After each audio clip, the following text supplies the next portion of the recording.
Hi, welcome to the Shelly Studio, and today I'm just going to do a little bit of jelly printing. Haven't done it for a while, so I thought it was about time to pull out my gel plate and just make something up. I also saw somebody make some rock-looking shapes. Now, this paper already had paint on it, obviously. This is just scrap paper that I'm just putting a layer down. Anyway, so they had made things look like marbles and rocks and stuff, and I thought I would give that a try. So this does end up being kind of a circle session. Lots of circles involved in this particular day. But I'm just going to play some music, I think, and I hope you enjoy. I might come in and make comments every once in a while. And I do kind of a finished piece at the very end of this whole thing. So if you don't want to watch me sit here and make prints, you can go to the near the end. I don't know the number. Near the end, you'll find just a little project at the end. Anyways, I hope you enjoy.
As you've probably noticed by now, I'm using recycled paper, like paper I made too many copies of something and that kind of thing. And some of them have writing on them and print on them. And I'm really liking the ones that have the handwriting on them, like that yellow piece. Thought that was kind of cool. Anyways, just thought I'd comment.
On this one, yes, I am actually mixing the paint on the Gelli plate.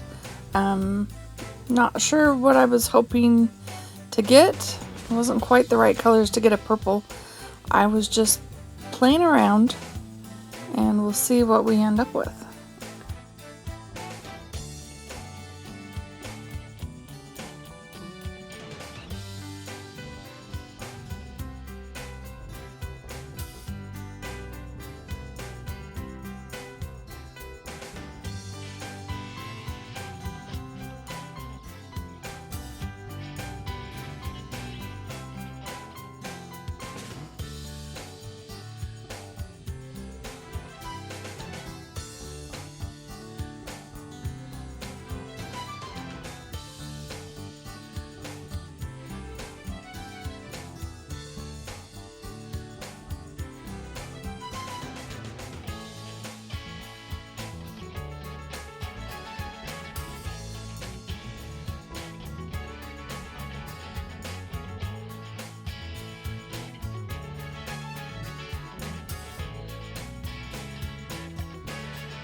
Sorry here, the footage gets lost, so it jumps a little bit, but you'll see the prints in the end.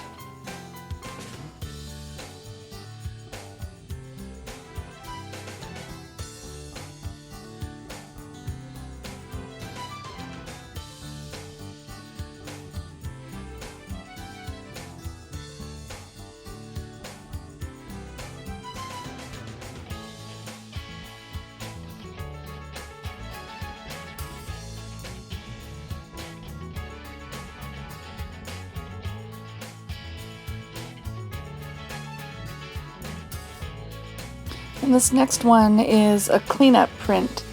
And you know, they are always my favorite. It's also done on some printed copy paper, and I just love the writing underneath.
Okay, so here I switch from circles, and I'd seen someone do a landscape, so I thought I would kind of give it a try. So I'm doing a couple of horizontal sections here to look like land, hopefully, and sky, hopefully.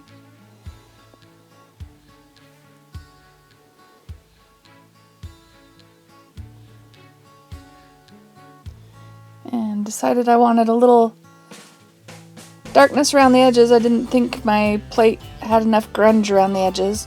So we're going to add a little blue there. And then I'm just going to use my plastic palette knife to try and draw a tree. I don't know why I didn't pull out my little tools. I have little tools that I bought that would work great for that. But I didn't. And I decided to give it some texture in the background just to see what would happen. I was kind of waiting for it to dry a little bit. I don't think I waited long enough, but put a little blue and tan there, and I put a little bit of, I don't know if that's burnt sienna, burnt umber, the reddish brown color for the ground.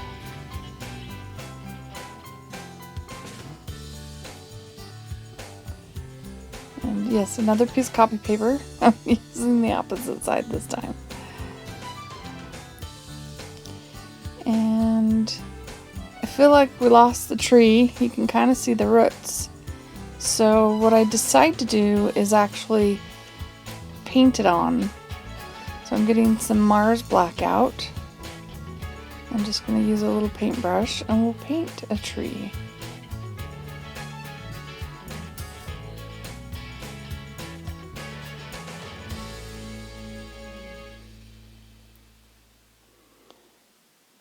So I've got the tree and then the roots.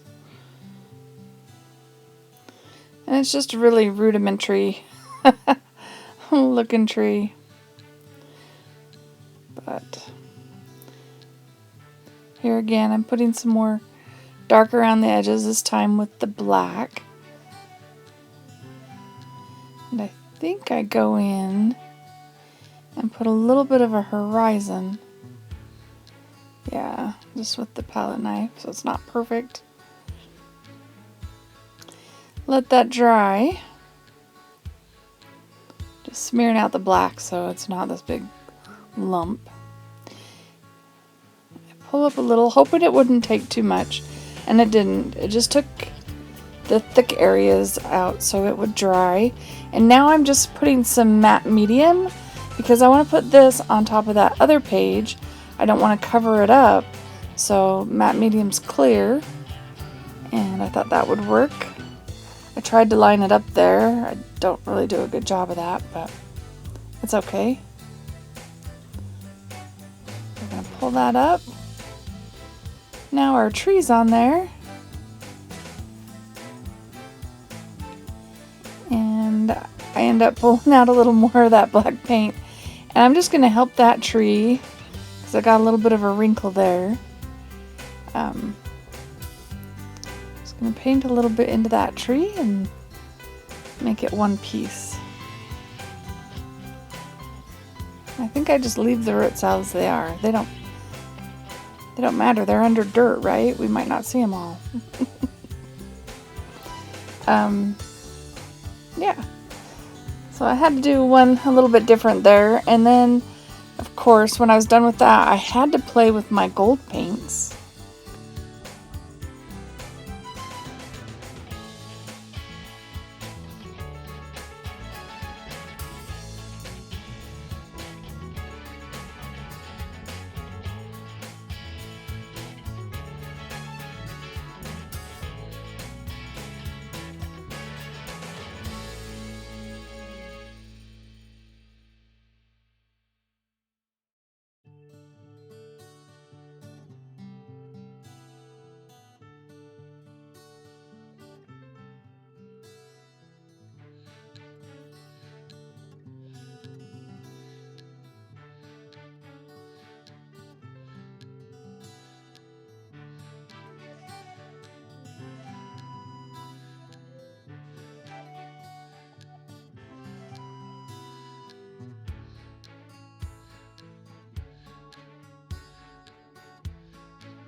Alright, so here they all are. Don't think they look like rocks at all, but just a bunch of playing around. I'm really glad you made it this far so you could see what I created. I hope everyone in your world is well and taking good care of themselves.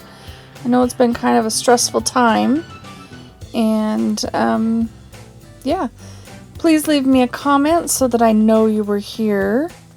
And if you like what you see, please think about subscribing and sharing with your friends. Now that page I do more with, so if you want to hang out for a little bit, you'll see what I do with that. So I just add a few more details to it because I felt like it was already a completed piece.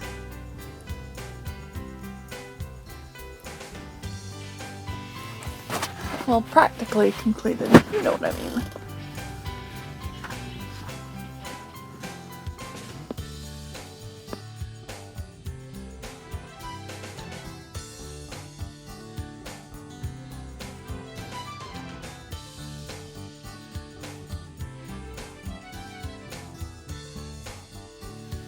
Alright, so I add some words, and I have this book from 1960. It was bought in, a library sale. It's called A Young Scientist Takes a Ride, and it is the most fun book to cut things out of.